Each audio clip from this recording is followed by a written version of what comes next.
So magandang araw kabola. Sa video nito kabola, pag-uusapan natin kabola ang TNT kabola, di ba? Injured nga itong si Reynan Batak. So magsasuggest tayo ng tatlong pangalan kabola that they considered kabola to target kabola. And then of course, we will talk about things around the PBA. So kung hindi pa na-subscribe, pakipindot ang subscription button.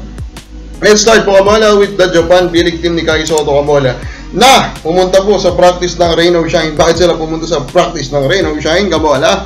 Wala lang, ni-request daw po ng team nila kasi nandito ata sila ngayon sa Manila kabola kasi dito gaganapin yung playoffs po ata ng Japan B-League kabola.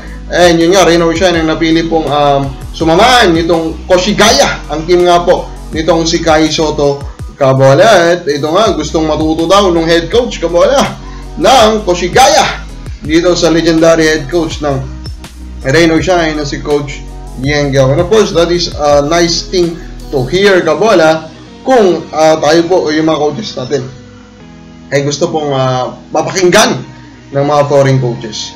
Eto may nag-comment no dun sa nangyari po kay Hajj at saka dito po kay Lucero. Siguro dapat pa-check din ang psychology ng utak nito.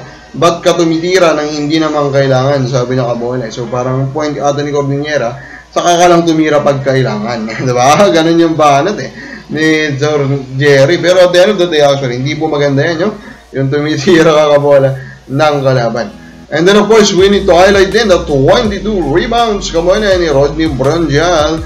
At may statement siya, syempre pagkakataon na natin maglaro kasi pag may import, nasa mundo na naman tayo ng mga limaw. Kaya sinusul ko kabola. Saan kaya yung mundo ng mga limaw na yan? So Rodney Branjal, and there's a big man. Alam niyo naman na to kabola. Of course, impressive pa rin yan. 20 plus rebounds, knowing na 6'3". 6'4 lang po si Branjal kabola. So talagang napaka-sipag. Comments muna tayo ng mga fans. So Ronald Garbusidad, pa-shoutout sir. Joel Divisman, pa-shoutout. Idol watching from Jeddah, Saudi Arabia. Alvin Makinas, kunin na si Nonoy para mabilis kasi tignan. Ross ang bibilis nila kaya natalo mag, sabi niya kabola. Then Adrian Dulay, idol na di napakalaki rin ng kinita ng pera-pera jeep sa loob ng 11 years. Sa dami na benta nila ng mga star players, kaya pala di may benta yung prangkisa nila. Wala nakikitain every draft. Of course, kabola, remember that they also need to maintain the team. So actually, hindi rin naman siguro ganun kalaki yung kinita na literal po. Kabola, I think wala nga din silang kinita kasi again, sobrang hirap po mag-maintain na PBA team. I mean, say sobrang hirap. Malaki din po yung halaga na gugugulin kabola. And then last comment, we have Benito Sico, 200 million ang presyo kabola. So that was all about the Terra Firma chip. Now, let's talk about the situation of TNT. Injured nga po itong si Reynan Batak kabola. And now they are down to two main point guards. That's their newly signed free agent Simon Enciso at saka itong si Brian Heruela. And for me, of course, that's kinda not enough kabola. They should really think kabola of targeting other players po from other teams kabola para po may sama dito po sa dalawang to. And these are my top 3. Number 3 natin, Cedric Berfield. Ito siguro inaabangan nyo. Yes, may Berfield yan. Malamang sasabihin nyo siguro kabola. At may Berfield nga kabola.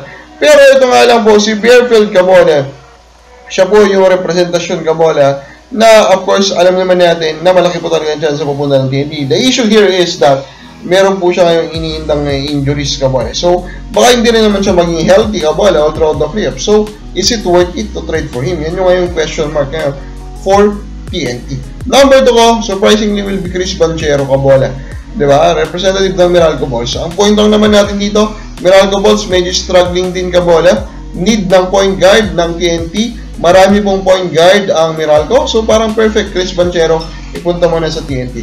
Number 1 natin is Gio Alalon kabola. Mayroong more kabola in the past meant that ito nga pong TNT is interested actually to target Gio Alalon once it became unrestricted free agent. Unfortunately, di ba, nagkaka-injury sila. So, why not do it now, di ba? Through a trade para may makuha din po ang Northport. Kabola, sabihin mo, sino sa kanila dapat target po ng TNT? Comment lang po sa baba.